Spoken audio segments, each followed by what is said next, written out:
So let's see this question. This question says the length of metal is L1 when the tension in it is T1 and is L2 when the tension is T2. The original length of the wire is.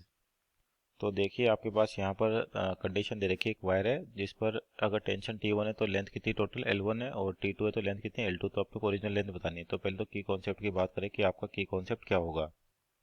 तो यहाँ पर जो की concept है basically extension in a wire due to external load. Extension in a wire due to external load, due to external load. अब यहाँ पर आपको देखिए कि जब टेंशन T1 है तो लेंथ L1 है। तो इस L1 का मतलब क्या है कि जैसे मान लीजिए आपके पास एक वायर है, अगर इस पर कोई भी एक्सटर्नल वेट नहीं है, मान लीजिए सपोज करिए, तो इसके ओरिजिनल लेंथ को अपन बोलते हैं L है। लेकिन जैसे इस पर वेट लगाया गया, कुछ वेट लगाया गया, तो जो भी वेट लगाया यहाँ पर उसकी वजह से टेंशन जनरेट हो रही T1। इसका मतलब जो आपका लोड होगा वो T1 के बराबर होगा और उस टाइम पे इसकी लेंथ दे रखी है L1। तो इस L1 में क्या होगा, ओरिजिनल लेंथ भी होगी प्लस जो एक्सटेंशन आया होगा, क्योंकि एक्सटर्नल वेट लगाते तो आपके पास एक्सटेंशन आता है, वो भी होगा। तो यानी कि एक्सटेंशन को मान लीजिए पहले वाले केस में अपन डेल्टा 1 लिखे एक्सटेंशन को, तो L प्लस डेल्टा 1 इसकी वैल्यू कितनी होगी आपके पास L1 होगी। और उसके बाद क्या हो रखा है कि अब इस पर मान लीजिए कोई दूसरा वेट लटकाया, तो सपोज यहाँ तो इसको कहते हैं W1 और यहाँ कहते थे W2 लगाया, तो इस बार टेंशन कितनी आ गई, T2 आ गई आपके पास।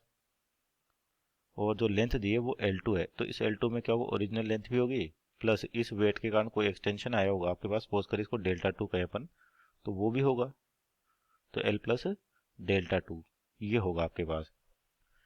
अब यहाँ से अपने को बताना है ओरिजिनल लेंथ बतानी है, इनकी L की वैल्यू बतानी है। तो देखिए इसको फर्दर सोल्व करें आपके पास, और जो एक्सटेंशन होता है बेसिकली आपका डेल्टा, इसका जो जनरल फॉर्मूला इसकी बात करते हैं ये होता है F L upon A Y, F L upon A Y.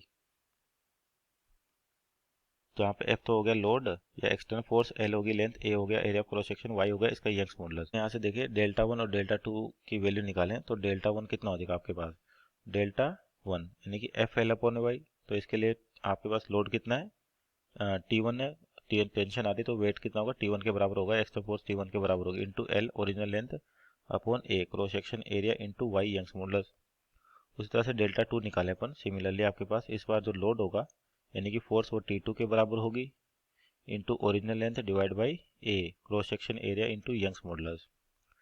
तो यहाँ पर जो आपके पास इक्वेशन थी L1, तो ये कितना हो जाएगा, L1 equal to L plus delta 1 था, तो L प्लस डेल्टा 1 की वैल्यू कितनी आ जाएगी, T1 L divide by A Y.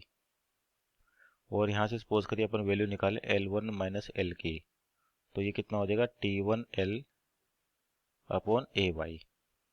Suppose करिए इक्वेशन नंबर 1 है आपके पास। उसी तरह से दूसरे की L2 की वैल्यू निकालें, तो वहाँ पर भी आपके पास जो दिख रहा है यहाँ पे कि L2 माइनस एल निकाले अपन, तो L2 माइनस एल निकाले यहाँ पर भी, तो ये सिंपल हो जाएगा, T1 की जगह आएगा T2 क्योंकि लोड कितना है उस टाइम T2 है, into original divide by A Y.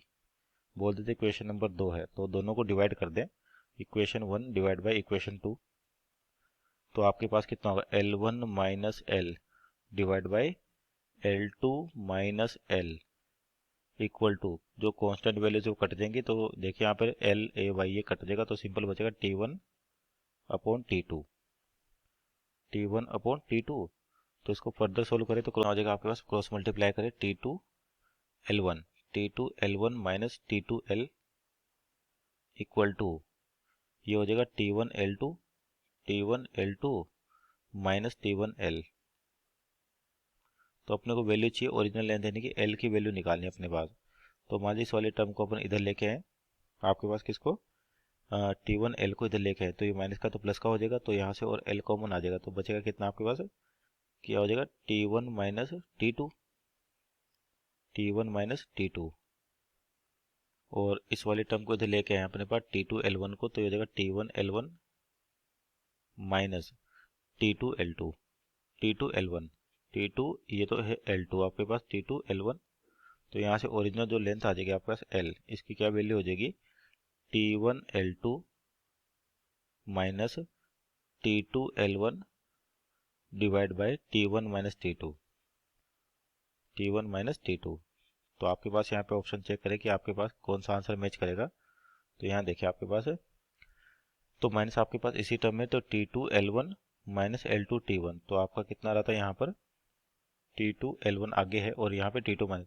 तो इसका मतलब इस इक्वेशन को ऊपर नीचे माइनस से मल्टीप्लाई करके रखा है, तो माइनस से मल्टीप्लाई करके लिखे हैं। तो आपके पास क्या हो जाएगा, L की वैल्यू आ जाएगी simply T2 L1 minus T1 L2 divide by T2 minus T1। तो ये अपना फाइनल आंसर होगा। तो यहाँ पे चेक करें तो ऑप्शन नंबर आपका कौन सा सही है, option number C is our right answer. Hope you understood well, best of luck.